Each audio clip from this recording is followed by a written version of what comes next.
Let's work on the other half of the question in this video. So recall that now we're working with the profit of the company when Merlin is a manager, and recall that the whole point of hiring Merlin is that people would work for half the wage because he's so funny. So the wage here would be divided by half. We're gonna have 1/2 times the wage. So let's gonna write the new short run total cost function, and then we're gonna differentiate that as well. So the total cost at the moment is gonna be equal to the salary that we pay to Merlin plus 10Q plus 1/2 times the wage times the quantity square. And we have to differentiate the following because we still have the relationship that price is going to equal to the marginal cost.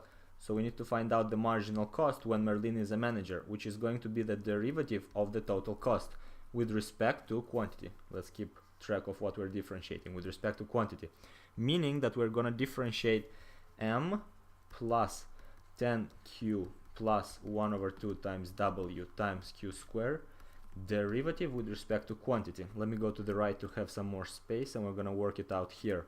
So that's going to equal to M derivative with respect to quantity. That's just a quantity derivative, which is 0, plus 10Q derivative with respect to quantity. That's just 10, plus 1/2 times the wage is a constant, multiplied with Q squared derivative with respect to quantity. That's 2Q. Now let's work out the math a bit, make it more simple.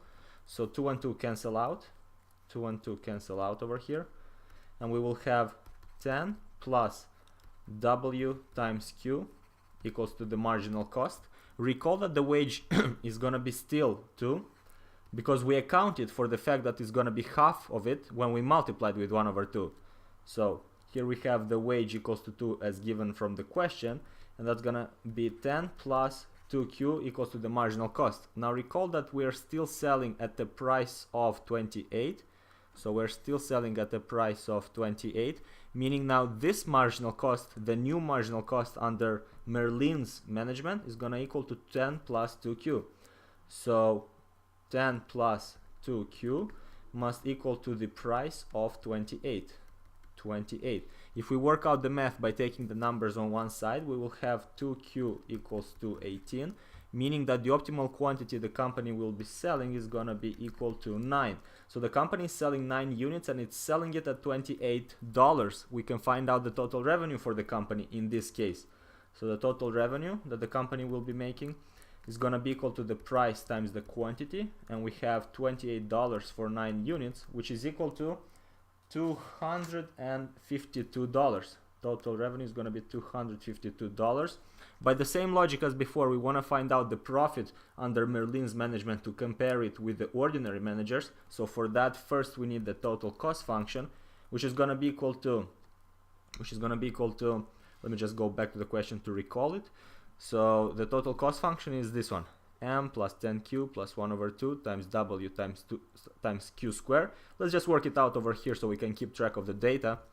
So that's going to be the following. Total cost is equal to M plus 10 times the quantity. We found out that's going to be 9 plus 1/2 times the wage. The wage is 2 times the quantity square. That's just 9 square. So if we calculate this, we will have the following. 2 and 2 cancel out. So the total cost with Merlin is going to be M plus 90 plus N squared, 9 squared, I'm sorry, which is 81. So that's M plus 171. That's going to be the total cost.